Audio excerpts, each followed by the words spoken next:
Hi everyone and welcome to episode 185 of the Mighty Whites podcast. We've been a bit delayed this week, various work things getting in the way, but I'm Jack, joined by Casey. Hello. Well, I hope that worked better for you guys because he completely froze up on my end. Brilliant. And you clearly have a 3-second delay, so refresh your screen.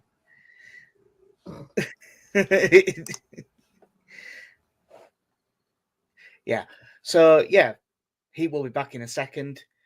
We were meant to do this on like Monday or Tuesday, but work and stuff just got in the way. Sometimes that sort of thing happens.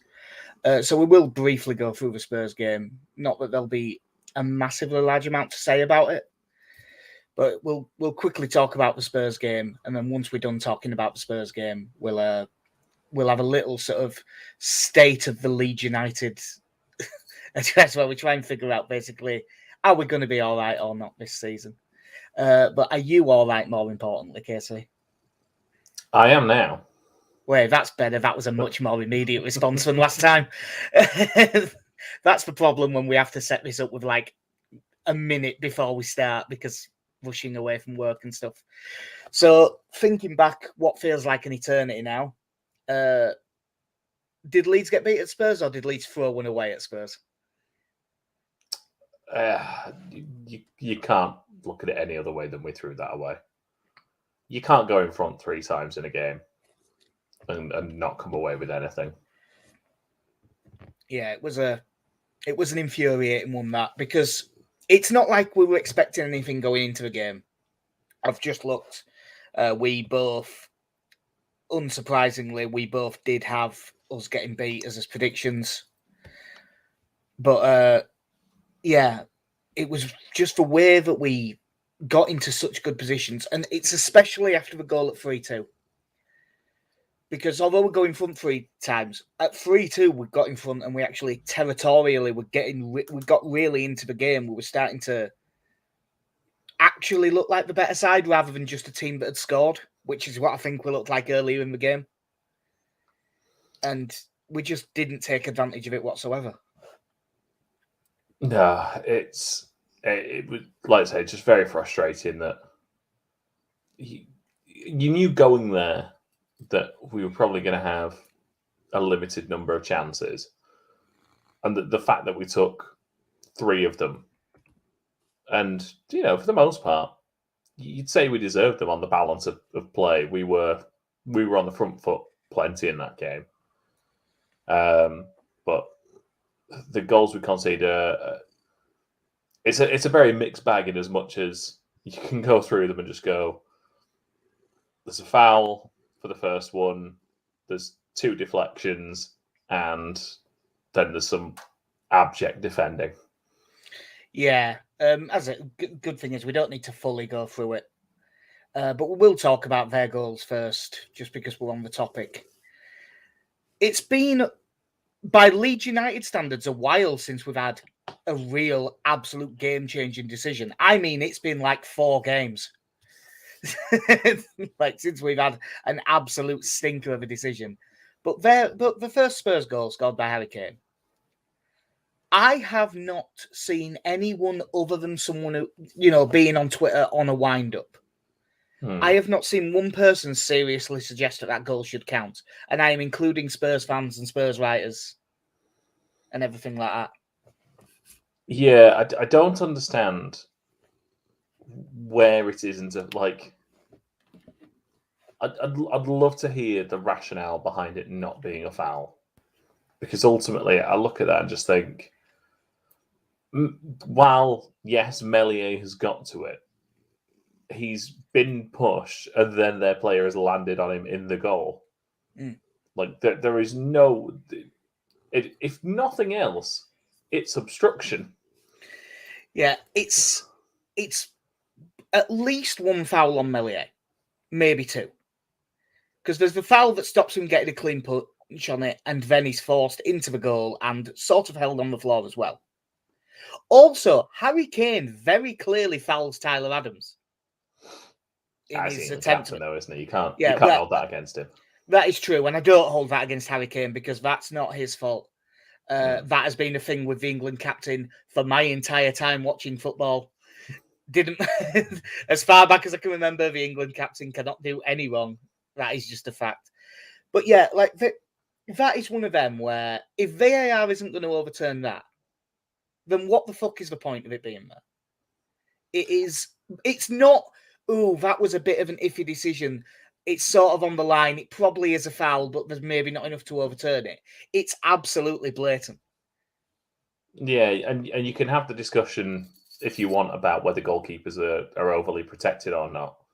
But at this point, there is a standard for what constitutes a foul on the goalkeeper, and whether you think it's soft or not.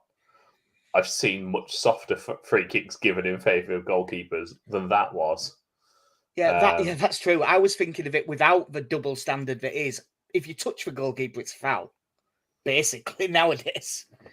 Like it's if you went in for a challenge in midfield and they played the ball and you went into them, that's a free kick. Yeah. Like, outside of the fact that Meslier punched it away instead of passed it, it's the same foul. Like, it's just a slightly late challenge. Yeah, I mean, when you think about goalkeepers being protected, was it which game was it early this season? Was it where the keeper came out and punched Rasmus Christiansen? Oh, that was head? Wolves on the opening day, wasn't it? Yeah, and that wasn't given because goalkeeper. Like, he took his head off.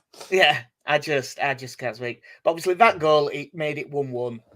After Leeds had gone 1-0 up, Aronson won a duel in midfield, put a good through ball to Somerville, who, with that unerring confidence he seems to have at the moment, takes it out of his feet beautifully and finishes well. Could easily have had a second one himself, where he took what I'd love to say was a delightful touch that took everyone out. It was a really heavy first touch, and if Lloris had come off his line, he'd have just picked it up. But he didn't, and then Lloris made a decent save, but Somerville probably should have scored again. But Leeds still managed to be in front at half-time. Corner swung in, headed out. Cooper heads it back in. Christensen gets a really good flick on. Rodrigo, this is the sort of confidence that you have when you're scoring goals. Just first time volley, hits it really well. Lloris will probably think he should save it, but flies into the corner. Leeds 2-1 up, and that's why I remember in the pub, everyone was so fuming about that first goal. Because everyone going, that should be fucking 2-0, and we should be not home and hosed. It's Leeds, we can throw anything away. But we should have been in such a strong position. And 2-1, obviously, it's still a great position to be in, but just wasn't the same as it could have been. And much like with Leeds, the second half comes around, you're right, nothing daft. Just don't concede in the first 10 minutes. Oh. Spurs have scored. Well, we did make a half-time change here. Greenwood came on for Nonto, which was fair enough. Nonto didn't really do much, did he, in the half? He was fine. But yeah, just keeps it becomes more of a 4-3-3 in the second half than a 4-2-3-1, which did seem to make us marginally better, but still went to 2-2. Somehow Ben Davies is still being credited with this goal, by the way. I have no idea how. Get used to this. Spurs work their way down the Leeds left with loads of space. Get in. Ball goes into this. This was the one that went to Kane, blocked by Christensen really well. Comes out to Ben Davies, who hits it. Christensen blocks it again, but unfortunately he kicks it against Mellier's arse and it goes in. Somehow that's still Ben Davies' goal. It's quite clearly an own goal. Yeah. Really frustrating in that just how it's unfortunate how it ends up in. It probably shouldn't at all. But, we'd at least gone a step further than we normally do. We somewhat cleared the ball from the penalty area, which was quite nice. And I think Meslier and Christensen are just really unlucky with how that ends up going in. Yeah, I mean, there's an argument that their positioning wasn't amazing because they got in each other's way. But in that situation, your instinct is just, what do you think the best place is to block the ball? And because they've been playing football their whole lives, their instincts are to go to the same place. And that is where the ball went. It was very annoying. But again, Leeds showing that it's the one thing for all the things I don't like about the tactics. They're right there with him. They just go back into it, go in again. Spurs lose it in midfield. There's a potential foul by Tyler Adams, and it might have been one. It would have been a pretty soft one, but the massive dive that he does, I think, is what makes it not get given, because it just, I mean, he made it look like it was definitely not a foul, and then you watch it back and it maybe was. But after Mark Locker picks it up, really good ball into Rodrigo, gets it out of his feet, really top class finish. Low and across the keeper into the bottom corner. He had one in first half from a really tight angle as well, where he hit the post. He's really on it in front of goal, and it's fantastic finish. Leeds up 3-2, and Leeds up 3-2, pressing well, but also because we've gone to the free, we're actually managing to get some territory and get up the pitch a bit. And we were real. This is the bit where I thought, right, we've got this. And then we switched to 5-4-1. Yeah, it's one of those things. I'd have understood it if we were under the cosh, but we were playing well up to that goal, and we again were spending a lot of time in their penalty area. They weren't really creating a lot in that period, in the sort of 10 minutes before that goal. And it's not to say there wasn't a threat, because there always there always is against Leeds. Strangely, it's down the sides. Yeah, but we were doing well in midfield. We were actually keeping the ball really well, recycling it when it came back out really well. Yeah, this was like the one bit of the game where I felt we were doing well just in possession, rather, because the other ones were a break down the pass. This was the one bit of the game where I thought we were actually keeping the ball well. Yeah, so then we go and take off. It's Mark Rocker that comes off, isn't it? And yeah, Rocker off, Ayling on, goes to 5-4-1. And I'm not saying that the formation is actually responsible for the goals. I think bad defending is responsible for the goals. It's just, I just thought it was wrong. Like, I know that he did that against Bournemouth, but there was like 4 minutes left. And he did it against Liverpool, but there was 2 minutes left. When he does it for this one, there's still like, there's still like 15 minutes left. And I just thought it was the wrong move. But guess what? Spurs get space down the left. Where cross comes in, headed out to Bentancur, has a shot. It's not a great shot. Takes a deflection, goes in. So far we've got a goal that shouldn't have counted, one that deflected twice and should have been an own goal, and then another one that deflected and went in. In off Ayling, who it was a bit wrong time, wrong place. But when you've come on a sub to shore it up, he did not have a good time. And we barely had time to recover from being pissed off about that before the getting again. It's down the Leeds left. This time, Cooper steps out with Kulusevski, and then Kulusevski turns. And, I mean, Liam Cooper's not in the same postcode as him after about 3 seconds. Kulusevski then beats Robin Koch so easily that it might as well have been me. Pulls it back. Bentancur just taps it into an empty net. It was absolutely infuriating, this, because it's not like Spurs had to be brilliant to do anything against it. We are just so easy to score goals against.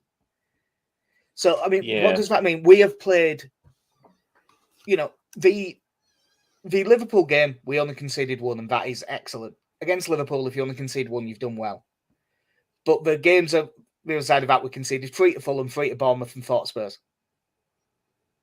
You can't defend like that. No, I mean it's I'm just looking at the league table now. We've scored more goals than Manchester United and Chelsea. Have we? Oh God! Yeah. How many were conceded? 26.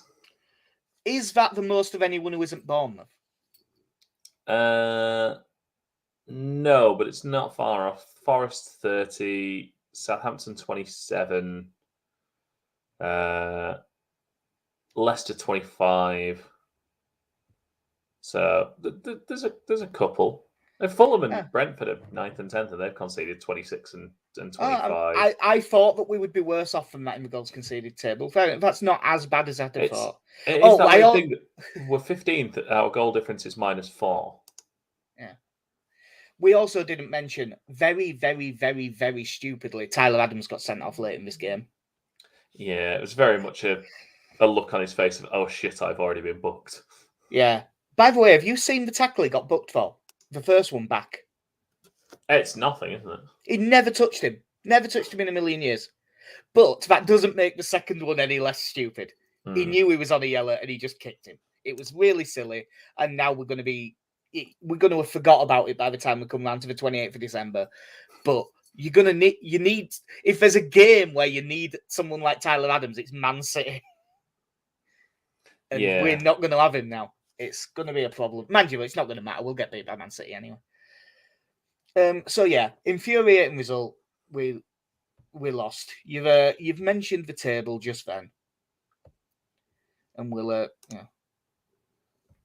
a little look. We're in 15th place. Got a game in hand on everyone around us.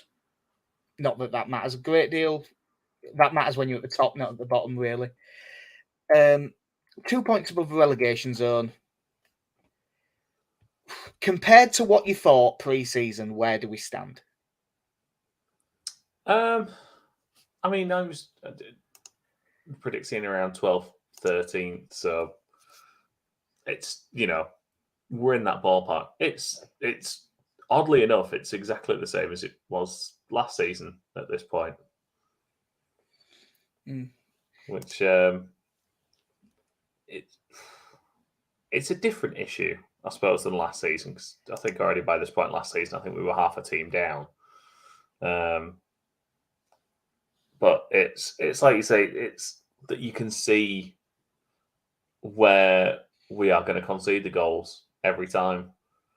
And I don't know how much of a difference bringing in a good natural left back will make to that, because I feel like it's the tactics that are making us concede these goals and not having a centre back playing there. Because the same thing happens on the right hand side as well. And Christensen is he's a pretty athletic fullback. All right, he's maybe not the fastest, but he's got enough energy to get up and down for 90 minutes. But the same goals just happen over and over again.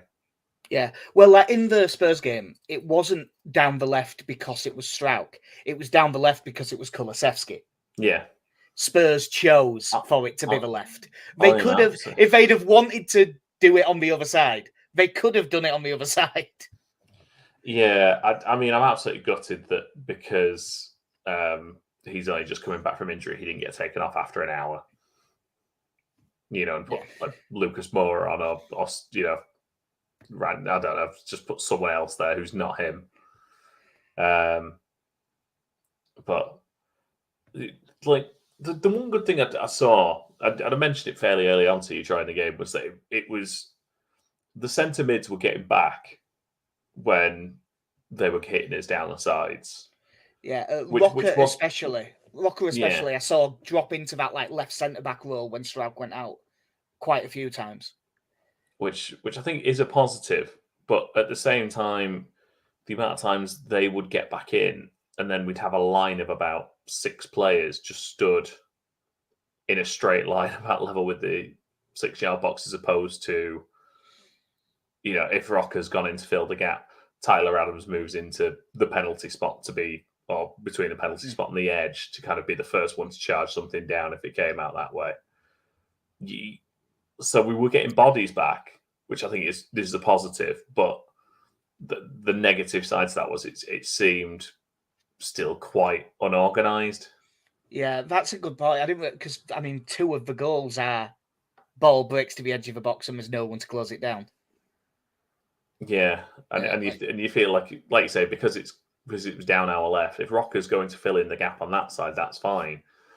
Adams then needs to be sort of pulling a bit central and about 5-6 yards ahead of the defenders. I can't remember if it was one of the goals or if it was a chance, but I think there was a point where Tyler Adams had no idea who it was that was around him. And I don't know if from watching him, because I think when teams are breaking, he's very good at his role. I think he gets into excellent positions. He makes very good challenges. I think when it's not coming towards him and it's more him tracking his man, that I think he struggles with at this point. But like you say, the amount of goals that, again, we've conceded this season where it breaks to, even if we've got the block in, it breaks to someone on the edge of the area, or it's the second ball in the penalty area, and we still don't seem to have anyone near it. That the second goal against Bournemouth. I was going to say Philip Billings' goal. Same. Because the worst part about that was that we'd made the save. It comes back, and still no one's got back into there. Yeah, that one was when it should have been Rocker, and he was 15, 20 yards out of shot. Yeah, it's good to see that we've made that progress, because something absolutely had to be done about that. But more work needs to be done, and the people probably need Tyler Adams won't be there for the training, unfortunately. Yeah, and at least Mark Rocker will be him and Archie Gray by the time we get back at Christmas. I think he's probably out longer than that, Archie Gray, by the sounds of it. Yeah, it's weird because 15th on the face of it, when our entire thing for this season, as much as we don't want it to be the case, this is where we are, is just avoid relegation. If you stay up, you've done fine. And 15th, in theory, sounds like a good start for that. But just given the fixtures we've had and the easy start we had to the season, I think we are short of what we needed. Yeah. We've got more than a point a game. So if we get more than a point a game until the end of the season, we'll probably be fine. But I just I think when I look at us coming back, and it's Man City at home, Newcastle away, and then suddenly you add 2 more games to it where I don't think we'll get anything from either of them. And all of a sudden, it looks scarier. Whereas I just don't think that we're quite there. I just think that we're too... The amount of goals we're conceding, to be all square ball about it, it's not sustainable. They can't keep going like that. You can't score 3 goals and lose. And we've scored 2 and lost and 3 and lost. We only got something against Bournemouth because we got 4. You just can't. And I don't think that we are, because we are a streaky side. We ran cold in front of goal for quite a long time. Didn't get any results. Then we've just had a run where we've run hot, and we've won 2 and lost 2 in our hot streak.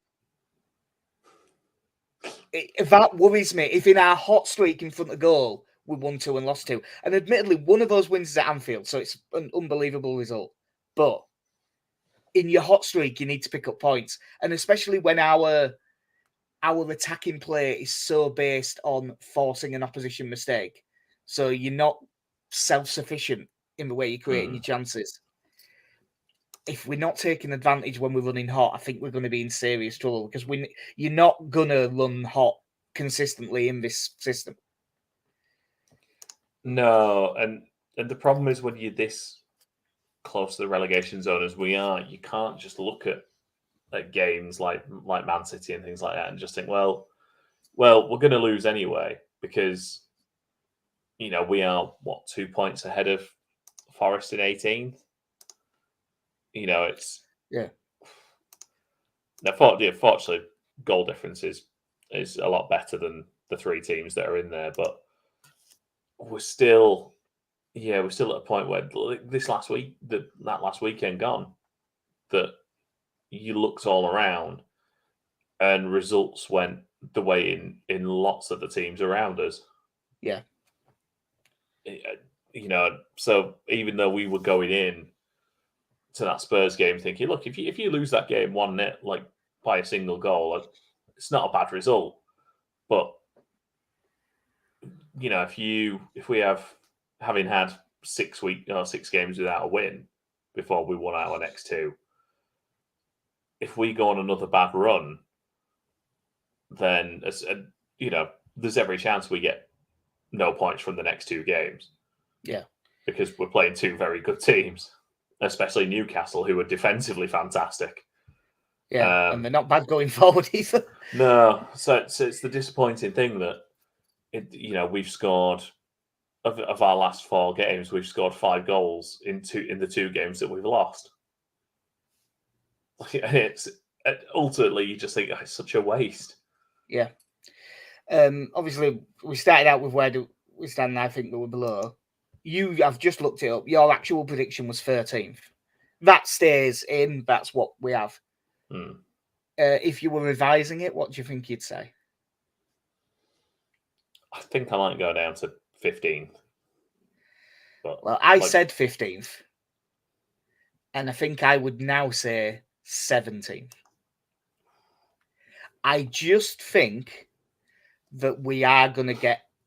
because we've got forward players in form, I think we'll score enough goals that we will be all right.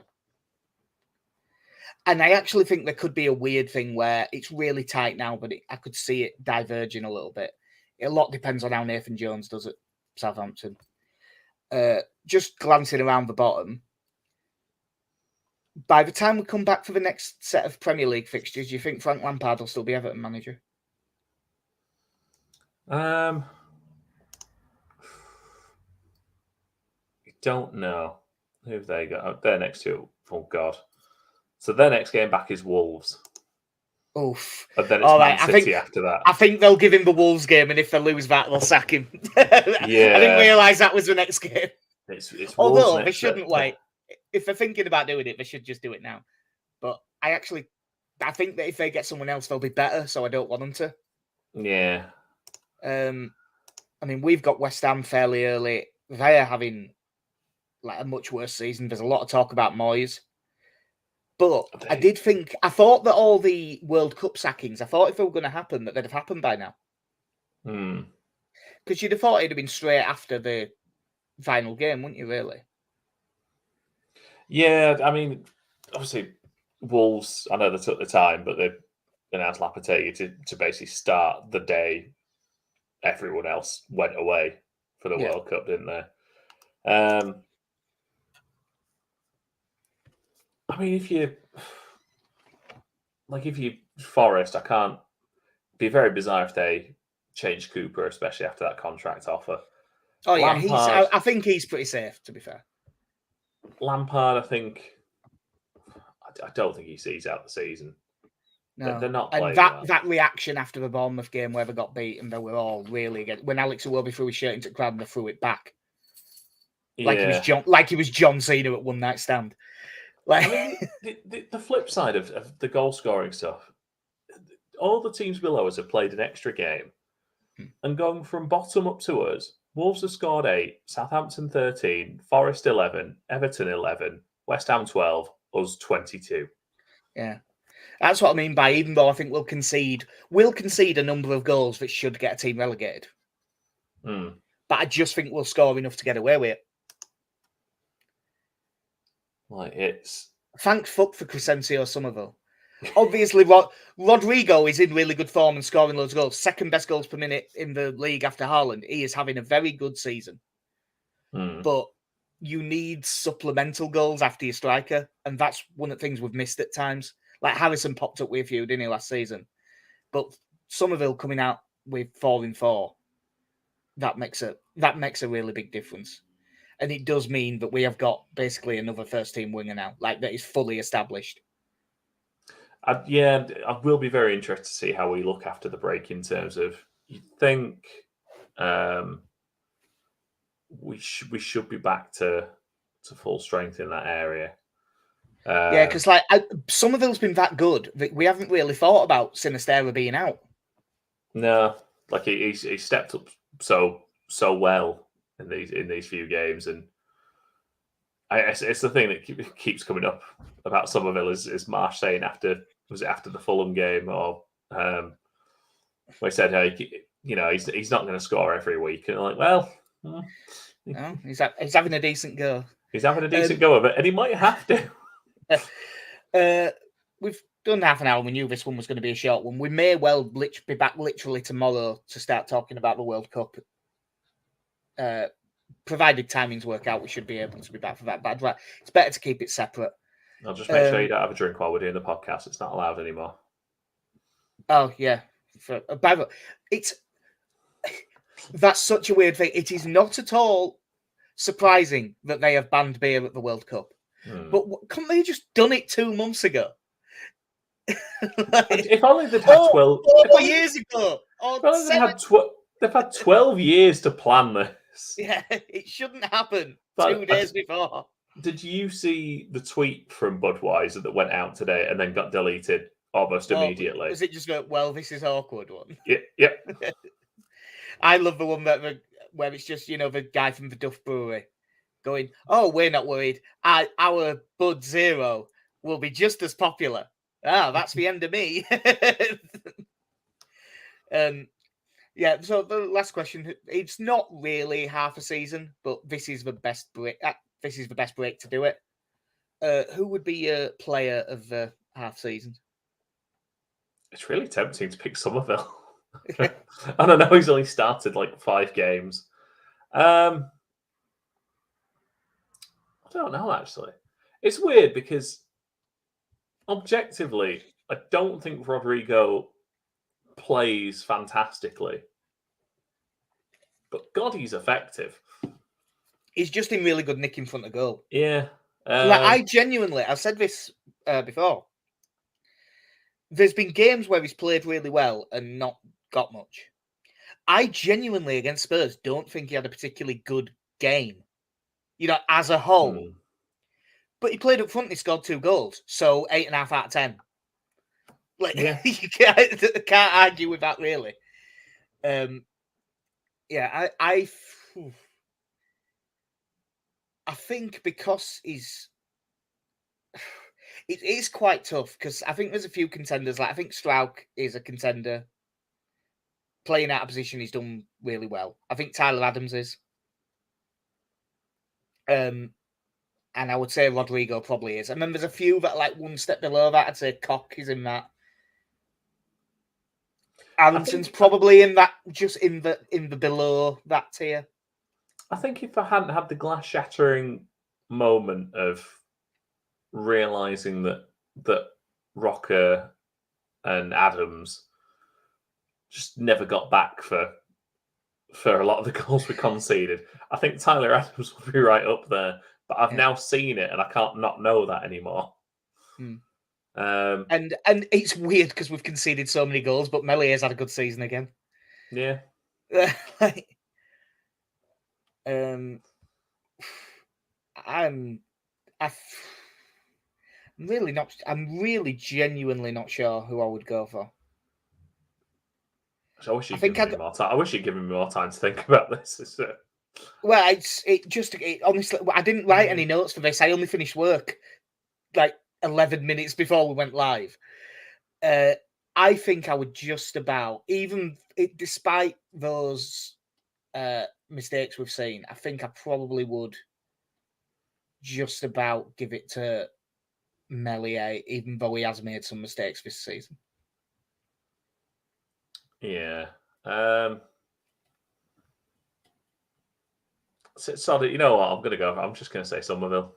Fair enough. I like, There's no recency bias here, ladies and gentlemen. Well, I'm saying what I've seen, and I've seen a lot of players have some poor games this season, whereas so far this season, I think Somerville's worst performance has been Leicester, and I still think he might have been our second best player on the pitch that day. Yeah, I'm so pleased for Somerville because I just love him. I really like him as a footballer. I just think he's brilliant. And the last, obviously, we've both said that we think we'll stay up still, but are you less confident than you were pre-season? I'm going to say no, because the issue with even thinking we were going to finish 13 is that I knew we were going to be in and around this anyway. Like, I didn't think it would be a case of us getting into the top half and dropping off. I always thought we'd be in and around these positions, and I'd probably prefer us to be a couple points further ahead of 18th, but if you're going to finish 13th, you are probably going to be in the relegation battle for 3/4 of the season. Yeah. Well, I've just had a look at the odds, and for what it's worth, even though I actually think we might finish lower than I predicted, I think we were 5th favourites to go down pre-season. It was 4th or 5th. We were quite tight, and we are now 6th favourites. Forest and Bournemouth and Wolves are all odds on. Then Southampton and Everton, then us, then Fulham close to us. So it appears that statistically they now think we are less likely to go down than we did pre-season, because we're 4-1 now, and I'm pretty sure we were shorter odds than that before the season started. Yeah. I mean, again, just looking at the table, I know Fulham have got some decent results. They're on 19 points in 9th. But again, if they have a bit of a bad run, it's not long for them to be caught up again. And I'll tell you who's the sleeper one here. 10th place Brentford, 19 points from 15 games. Potentially losing their star striker. If Ivan Toney gets and he really might get banned for the rest of the season, there is a genuine chance of that happening. And we don't yet know whether some of these bets are on his own games. I don't think they are, by the sounds of it, from rumours and innuendo. But if there are, then that would make a big difference. I severely doubt he has done that, because I don't think any footballer's that much of an idiot. But if he gets a lengthy ban, I mean, we've said before, Jordan Stevens got 6 weeks for no training, no nothing, couldn't even help out with the Leeds Foundation, couldn't do anything. Yeah. For 50 odd bets, cost with stakes of about £500, and that was a homesick kid, first time he's moved away from his parents. And there was bets on Leeds games. They're on Leeds to win, but he wasn't involved in the games. So it wasn't against his own team either. And that was 6 weeks for a young kid who has no real life experience. This is over 4 years, and it's 4 times as many bets. We don't know the stakes. I don't really want him to get a massively long ban, because it could be a real career staller for him, and that wouldn't be nice to see. But there is every chance, especially if they don't manage to reach a verdict until January or February. If it takes that long, they'll probably minimum have to give him the rest of the season. Yeah. And that could turn Brentford into a real shout. And they're 10-1 currently to go down, and I don't think that they're that big at the minute. I still think they'll be fine, but I don't think they're 10-1. Yeah, I think, like you say, there's a number of teams. I think there's plenty of teams still can get dragged into this yet. I know Bournemouth got a win just before the break, but they were on a run of I can't see much further ahead, but they lost the last 4 before that. Yeah, I think it says a lot that they're 14th and they're still second favourites to go down. Yeah, there's. I mean, the other thing, if we go to Old Trafford and win that game in hand, we're fine. Yeah, that's a piece of piss. Yeah. We always win at Old Trafford. Yeah. But yeah, that will do us, I reckon, and that'll be. I mean, we'll end up divulging into talking about Leeds during the World Cup when we do one, because we just will. And when some news comes up, we'll talk about it. But we will then sort of become a slightly England-focused World Cup podcast for about a month, I would think. Have you managed to get excited for it yet? I mean, I have some unscheduled time off at the start anyway, so I mean, we can say you're having an operation. I've got a hernia. It's been dealt with, so I'll be in bed at a time when there's 4 games of TV on, 4 games of football on the TV each day. Yeah, so well timed. That'll work out quite nicely. I'd have said that you did it on purpose if you wouldn't have been waiting years. But yeah, I've booked some time off for it. I booked it at the start of the year thinking, I'll be well up for the World Cup. And it still hasn't really come in yet. I haven't really got any excitement for it. Just, I think because of when it is in the year and where it is and stuff. But I am a hypocrite. I love football. Qatar v Ecuador will kick off on Sunday, and I will just be, all right, the World Cup, brilliant. I love the World Cup. I mean, I'm going to say a big fuck you to Qatar as well by buying a bottle of Budweiser and pouring it out just to make a point about how strongly I think Budweiser should be there. Budweiser is not a good beer. It is in a bottle. It is all right. If it's given to me, I'll drink it, but it's not good. Listen, I don't want us to lose any listeners here or viewers. But as a non-beer drinker that I am, all I've ever heard it is the king of beers. So, what do you say to that? And what's Carlsberg's slogan again? Which is the worst beer on the planet. But no, that will. They at least say the word probably. That's true. Probably for legal reasons. Because it's piss. It's horrible. So that will do us for episode 185 at Mike White's podcast. Hopefully, we'll return with, like, even though they won't be signed yet, a deal is agreed for 6 a.m. 1st of January to sign a left back.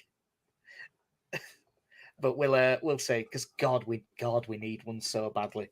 But yeah, I've been Jack. See ya. Okay.